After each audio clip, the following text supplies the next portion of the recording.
Assalamualaikum warahmatullahi wabarakatuh. Perkenalkan, nama saya adalah Rizal Alan Fajri, NIM saya 1702182. Nah, pada kesempatan kali ini, saya akan mencoba menjelaskan mengenai proses spinning. Spinning itu merupakan salah satu proses pembentukan logam lembaran atau sheet metal forming. Oke, langsung saja masuk ke videonya. Spinning merupakan salah satu proses pembentukan logam, di mana benda simetris dibentuk secara bertahap di atas mandrel ataupun dies yang menggunakan tool yang berbentuk bulat yang biasa kita sebut dengan ruler. Kemudian, tool tersebut akan memberikan tekanan pada lembaran logam untuk membentuknya dengan gerakan aksial maupun radial. Nah, biasanya pada proses spinning, bentuk geometris dasar yang akan dihasilkan yaitu meliputi kerucut, setengah bola, dan tabung. Kemudian proses spinning juga biasanya dikenal dengan metal spinning, spin forming, ataupun metal turning. Nah, pada prosesnya, proses spinning bisa dibilang cukup sederhana, di mana dies atau cetakan produk dipasang pada bagian drive mesin bubut. Kemudian, lembaran logam yang menjadi bahan dasar produk dijepitkan terhadap sebuah dies tersebut, yang kemudian ditekan oleh bantalan bertekanan, atau biasa kita sebut dengan pressure pad. Dies dan lembaran logam akan berputar bersamaan saat mesin dinyalakan. Kemudian, dengan menggunakan berbagai tuas khusus atau yang biasa kita sebut dengan roller, hingga lembaran logam tersebut akan berdeformasi mengikuti bentuk dies ataupun cetakannya. Nah, tahap selanjutnya itu adalah merapikan tepi serta ujung produk yang seringkali masih tajam dan kurang rapi. Tahap ini biasanya dilakukan dengan mengikis sedikit demi sedikit bagian ujung dan tepi benda kerja hingga didapatkan ujung dan tepi yang halus. Kemudian untuk produk yang sederhana, hanya dibutuhkan satu blok cetakan ataupun dies. Namun, jika produk yang ingin dihasilkan memiliki bentuk yang kompleks dan rumit, menggunakan blok cetakan lebih dari satu dapat dilakukan. Ada beberapa cacat dalam proses spinning. Yang pertama ada kerutan. Kerutan ini dapat terjadi akibat kemampuan material yang terbatas untuk menahan tegangan tangensial. Kemudian yang kedua ada retak tangensial. Retakan tangensial biasanya muncul di sekitar mandrel di zona transisi antara flensa bebas dan bagian dari bagian yang telah terbentuk. Kemudian yang ketiga ada retak radial. Retakan radial ini biasanya dipicu oleh kerutan sebelumnya pada flensa yang dipicu oleh tekan tangensial. Material akan melewati area yang bengkok saat proses dilanjutkan. Hal ini menyebabkan retak radial dari material yang tumpang tindih. Kemudian ada tabel kecepatan spindle yang direkomendasikan sebagai fungsi dari material dan diameter blank. Kecepatan spindle ini tergantung bahan yang kita gunakan dalam proses spinningnya. Kemudian berikutnya itu ada kecepatan pemakanan yang direkomendasikan sebagai fungsi diameter dan bahan kosong. Sama seperti kecepatan spindle, kecepatan yang kita gunakan dalam pemakanan ini sesuai dengan bahan atau produk yang kita kerjakan. Spinning diklasifikasikan menjadi 3 bagian berdasarkan standar DIN atau standar industri Jerman. Yang pertama ada metal spinning atau conventional spinning. Kemudian yang kedua ada shear spinning. Kemudian yang ketiga ada flow forming atau tube spinning. Metal spinning atau conventional spinning merupakan pekerjaan spinning yang paling dasar, di mana cakram lembaran logam ditahan pada ujung mandrel yang berputar. Kemudian mandrel tersebut berbentuk seperti benda akhir yang diinginkan.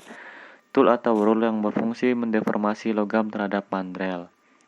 Proses konvensional spinning sendiri membutuhkan serangkaian langkah untuk menyelesaikan pembentukan benda kerja. Nah, posisi toolnya itu dapat dikontrol oleh operator manusia atau dengan metode otomatis seperti kontrol numerik. Kita sendiri pernah melaksanakan praktikum konvensional spinning pada mata kuliah pembentukan logam pada semester-semester sebelumnya. Kemudian yang selanjutnya ada shear spinning. Shear spinning itu merupakan proses deformasi geser. Biasanya digunakan untuk membuat komponen kerucut, cembung, atau cekung dari lembaran logam atau benda kerja yang telah dibentuk sebelumnya. Dalam spinning geser, ketebalan material berkurang secara signifikan, sedangkan diameter luar bagian tetap konstan. Peragangan geser tersebut membedakan proses ini dari proses konvensional spinning. Nah, jadi pada shear spinning ini, materialnya akan mengalami perubahan dalam hal ketebalannya, di mana ketebalannya akan berkurang secara signifikan. Berbeda dengan konvensional spinning yang tidak mengalami perubahan pada ketebalan materialnya. Kemudian, shear spinning juga biasa dikenal dengan flow turning, shear forming, dan spin forging. Ada beberapa cacat shear spinning yang sering terjadi pada prakteknya. Yang pertama itu ada kerutan. Kerutan ini terjadi dikarenakan jarak bebas yang lebih besar daripada jarak yang dibutuhkannya, atau SF-nya lebih besar daripada sin theta-nya. Kemudian yang kedua itu ada flaring melingkar di depan alat roller yang dapat menyebabkan retakan melingkar nantinya. Hal ini dikarenakan jarak bebas lebih kecil daripada jarak yang dibutuhkannya. Kemudian yang ketiga itu ada prensa lurus dan datar, menunjukkan bahwa celah SF memiliki besaran yang benar atau SF-nya sudah sama dengan sin theta-nya. Dan juga sudut maksimum yang dapat diperoleh pada shear spinning ini bergantung pada bahan yang kita gunakan atau material yang kita gunakan untuk mengerjakan shear spinningnya. Shear spinning ini juga dapat diterapkan dalam industri pesawat terbang untuk membentuk komponen yang besar, seperti kerucut hidung roket dan sejenisnya.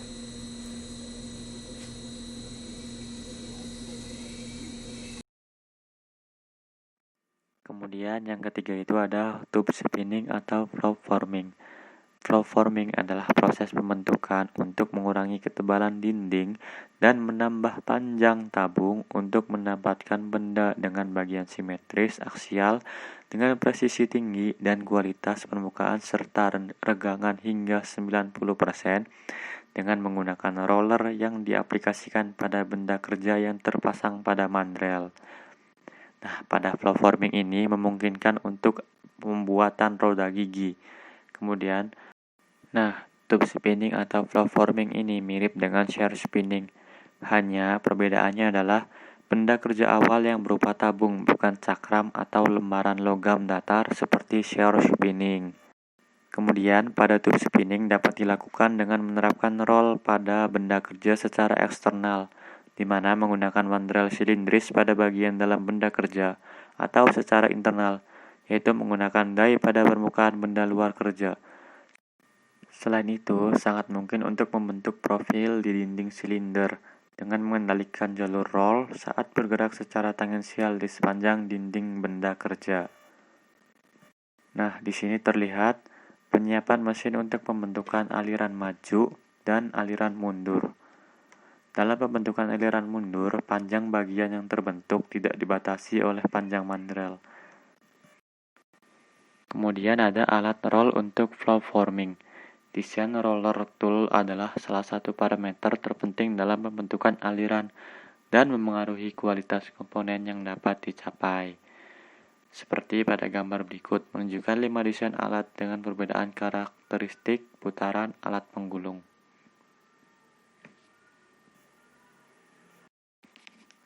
Pada gambar A, digunakan sebagai alat dasar untuk mengalirkan belangko aluminium yang telah dibentuk sebelumnya. Sedangkan pada gambar B, pahat dilengkapi dengan kolar tambahan yang ditentukan oleh sudut depresor beta. Kerah ini dapat digunakan untuk mencegah naiknya material di depan alat. Kemudian yang C, digunakan untuk mengalirkan aluminium dari cakram datar. Dan yang D digunakan untuk membentuk baja tahan karat atau baja paduan tinggi dengan kekuatan tinggi. Kemudian roll E mengilustrasikan alat roller yang memperkenalkan beberapa zona pembentuk pada benda kerja. Meskipun desain alat ini secara signifikan mengurangi fleksibilitas proses, namun juga mengurangi waktu siklus proses itu sendiri. Aplikasi dari flow forming ini dapat diterapkan untuk membentuk hampir semua jenis logam. Misalnya, pembentukan aliran memungkinkan pembuatan silinder berlubang dengan rasio panjang diameter lebih dari 20 dan rasio ketebalan dinding lebih dari 500. Dalam produksi volume rendah, pembentukan aliran menawarkan keuntungan dari investasi rendah dalam perkakas. Nah, berikut ada toleransi dalam silinder berbentuk aliran.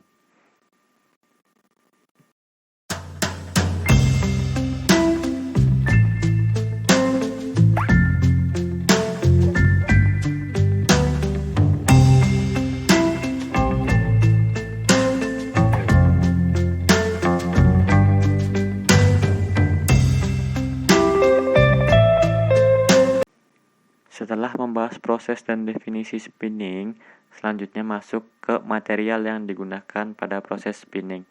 Sejatinya, hampir semua logam dapat dilakukan proses spinning, namun hanya sedikit bahan yang bekerja secara baik, diantaranya adalah aluminium. Aluminium memiliki sifat elastis dan mudah dibentuk.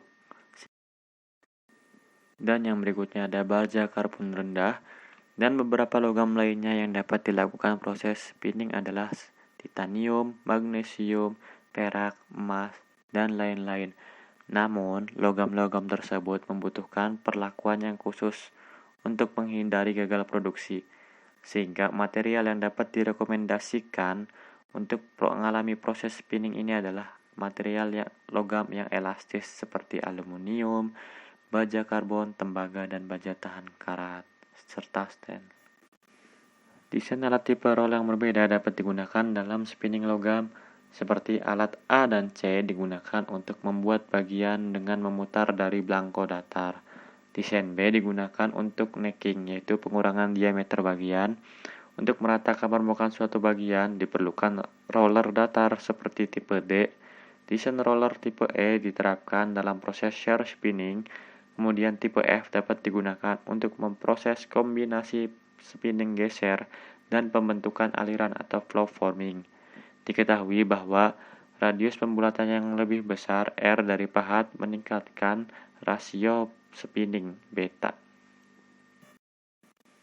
Alat penggulung dengan desain khusus harus digunakan untuk membentuk bagian yang rumit atau untuk membentuk zona lokal yang tidak dapat diakses oleh pembentuk utama. Nah, selain perkakas yang digunakan untuk proses pembentukan utama, perkakas lain dapat dipasang pada mesin pintal atau mesin spinning untuk menyederhanakan penanganan atau untuk memungkinkan pemrosesan sekunder. Alat itu ada alat pembantu dalam proses spinning, seperti ada centering, cutter, edging roller, cutting roller, profit roller, dan lainnya. Kemudian yang selanjutnya itu ada aplikasi spinning. Spinning cocok untuk memproduksi berbagai suku cadang dengan diameter. Salah satu karakteristik umum dari proses tersebut adalah presisi tinggi dari bagian yang diproduksi. Bagian khas yang diproduksi dengan proses spinning ini meliputi ada pengereman dan silinder hidrolik, katrol, barel, peredam knalpot, pelek roda, panci masak, dan lain-lainnya. Saja yang mungkin dapat saya sampaikan. Mohon maaf apabila terdapat banyak kekurangan, baik itu kekurangan dalam penyampaian materi, kekurangan dalam penguasaan materi, ataupun yang lainnya. Dan mohon maaf juga apabila ada salah kata. Terima kasih atas perhatiannya. Wabillahi taufiq wal hidayah. Wassalamualaikum warahmatullahi wabarakatuh. 4, 3, 2, 1, go!